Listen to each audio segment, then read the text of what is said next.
Good afternoon, everyone. My name is Benjamin, and today we are going to be covering, another 2020 topic because that's kind of what we do on this channel. Um, as always, remember likes, comments, subscriptions really do help.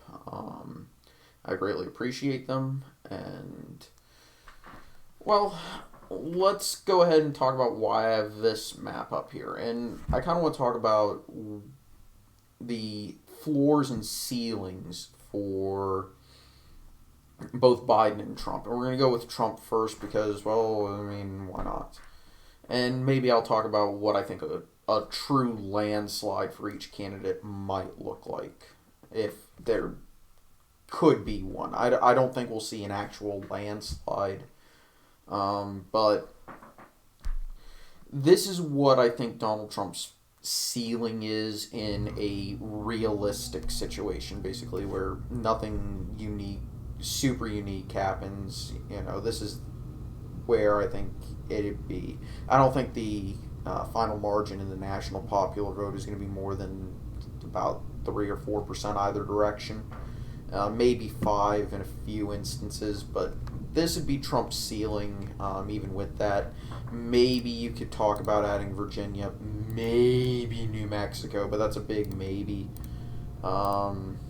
Virginia is a little bit less of a maybe, but even then, it would require a lot of it'd require a lot of things to change here in the Commonwealth. But no, for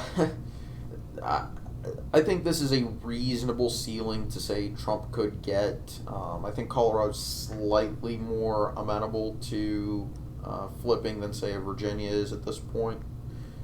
But yeah. So it's not really that outlandish of a map. Now, Biden's ceiling is pretty much the same as Trump's floor. I don't know about Ohio.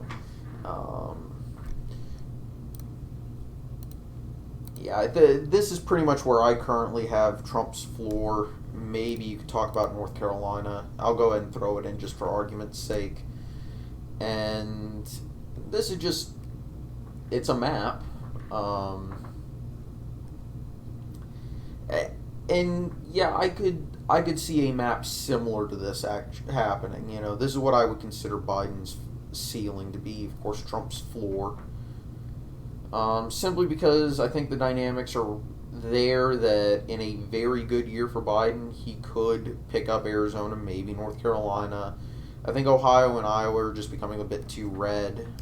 You can make the argument that Florida maybe might not flip, but Florida is its own state, and we kind of talked about that a little bit in its own swing state video, that it's always going to be a competitive state and that it has a certain predilection for incumbents, especially. But, I'm throwing it in there because it is a swing state and it's hard to find a way for Biden to win North Carolina without him also picking up Florida. So that's kind of where I stand on their floors and ceilings. Interestingly, Arizona has moved into a very similar space as Florida, but it's also subject to its own unique dynamics, and we talked about that in its own swing state video. Anyway, moving back towards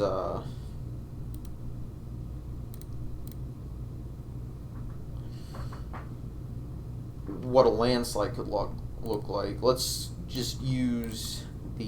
go with Trump first, and obviously he'd need to win his 2016 map.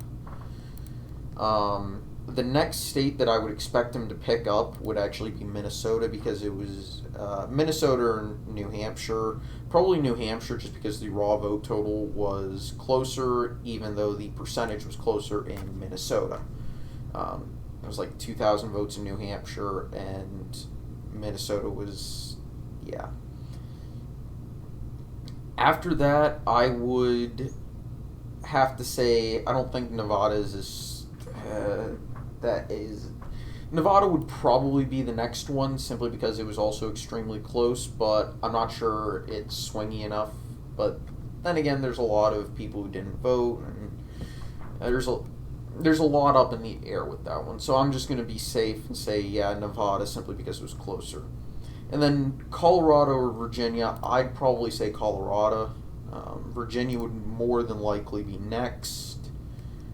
Maine at large, also somewhere in there, maybe in between New Hampshire and Colorado. After that, it gets harder to figure out which state might go for Trump, and I would have to assume that New Mexico would be the next flip, and we're talking about maybe maybe a 5 or 6 point win for Trump nationally, which is not very likely, of course. Just like a 6 or 7 point win for Biden isn't exactly likely. After that, if we get to the maybe 10% to 12% range, the map would remain fairly steady. I would expect to see maybe those states flip, Connecticut and New Jersey, with Oregon somewhere at that point. But again, this is an extremely unlikely scenario. This is what a landslide might look like. And for me, a landslide is any state would be a national victory of about 10 to 12 at a minimum. If we're talking about a 20-point win, then we might start seeing some really interesting stuff. But in terms of a realistic landslide, 10 to 12 is probably the most we're going to get these days, simply because of how partisan it is, and how polarized the nation has become politically. You can make an argument for Delaware. I would assume you could also make an argument for Rhode Island, but I'll leave that argument to people who are bolder than me. This would be a Trump landslide, I feel, and I think a lot of Republicans would be very happy about that. Now, going back to the 16 map,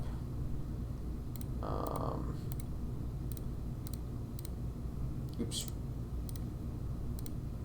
fat fingers. And what did I accidentally add in Connecticut? There we go. So what would a Biden landslide be? Well, again, let's start off by giving him what I've said would possibly be his ceiling here. There we go. And then let's talk about which states would be most likely to flip next. I could see him going and getting in Ohio and in Iowa first. Definitely Nebraska second. By the way, you can make an argument for Nebraska second being in Biden's ceiling. Maybe. We'll see. After this, it gets a little bit harder to figure that one out.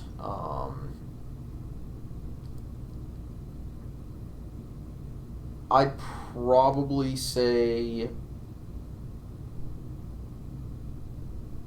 I'll probably say Georgia would be next.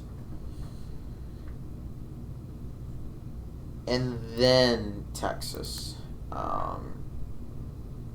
Go ahead and say maybe a 10-point victory would be able to do that.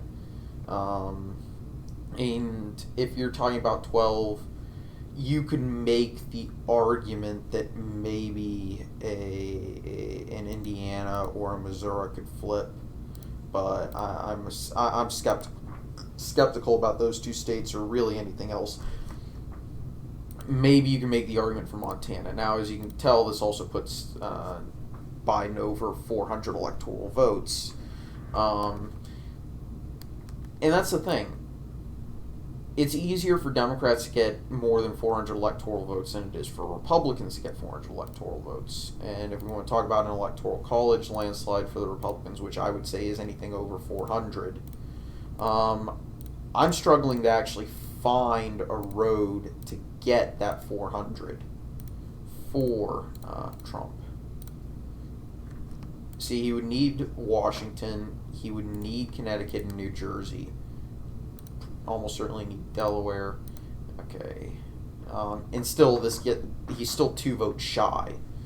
And I'm not sure where he picks those extra 2 votes up. It'd probably be Rhode Island simply because of its swinginess, but that is a tough ask, and that's kind of, I'm just not entirely sure if it's possible. Um, I mean, Washington is a tough lift. I mean, so are all of these states, but the benefit of these eastern seaboard states, your Rhode Islands, your Connecticut's, your New Jerseys, your Delawares, is they tend to be more elastic. Their voting populations tend to be swingier, basically. But Democrats have an inbuilt advantage in those states with voter registration, turnout, and all that stuff. Um, Now, if we're talking about where I currently see the race,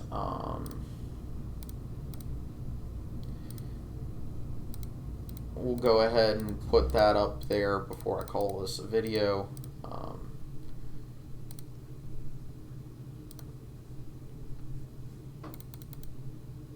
Moving Florida into the tilt, North Carolina into the tilt. I still have Georgia, Texas is likely. Moving Arizona into the tilt rather than the lean. Moving these. Pretty confident there. I'm pretty confident there. Fairly confident there. Tilting Wisconsin Dem. Leans. That's a lean. New Hampshire, I have in the lean. These are still likely. Moving this into the likely column. This is going into the leans column. I think that's where I have it. So, yeah, there's been some movement towards Biden, and I do actually have Biden winning, as you can see.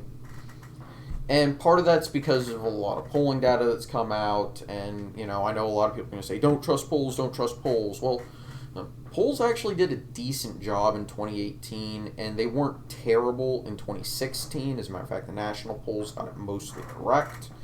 The problem is a lot of the state-level polls had some slight problems.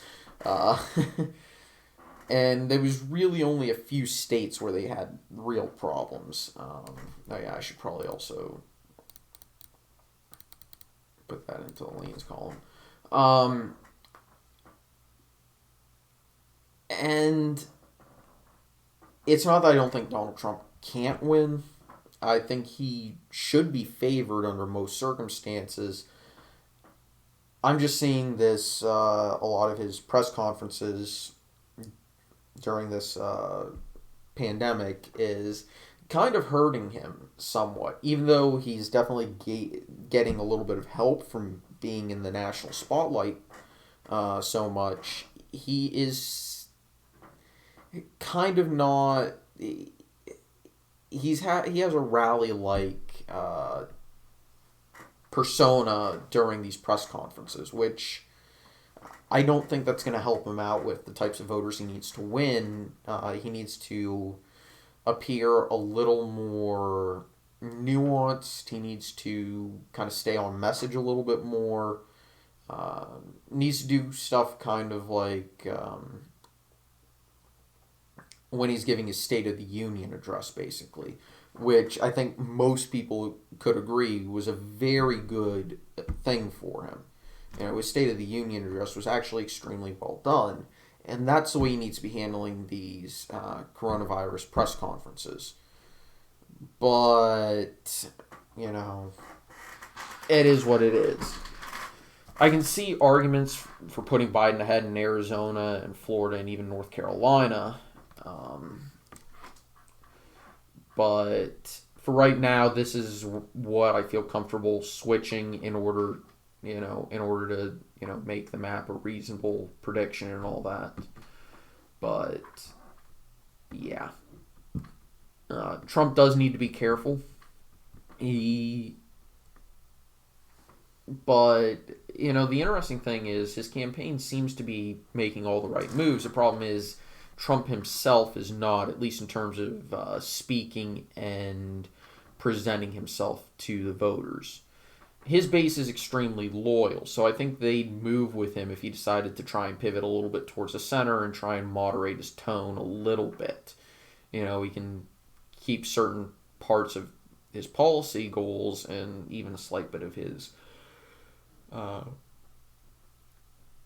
more combative nature, but maybe go back off on some of the personal attacks he goes towards. I think that pushes away a lot of potential swing voters who might otherwise be inclined to say, you know what, during a crisis we shouldn't change presidents. But that's just my opinion. I didn't really talk too much about it, but Justin Amash, well, now he's a libertarian, but the former Republican and now former independent representative from Michigan, he looks to be trying to run for president under the Libertarian badge, and he's actually changed his party registration both in Michigan and in the House with the people who keep track of that stuff in the House to Libertarian. So officially, he's now the highest ever elected official that the Libertarian Party has ever had. Even though he never won an election as a Libertarian, and I did say that we needed to that the Libertarian Party needed to form a base and that they needed to form a bench of candidates, but I think this is not the perfect way to go about it. You know what, I'm fine with it. There's some things I like about Justin Amash. There's some things I don't like about Justin Amash. But yeah, he should be focusing on keeping his House seat because he's almost certainly going to lose that, and we'll see what happens there. But anyway, I want to thank everyone for watching. I hope you enjoyed. See y'all next time. Take it easy. Have a nice day. Bye bye.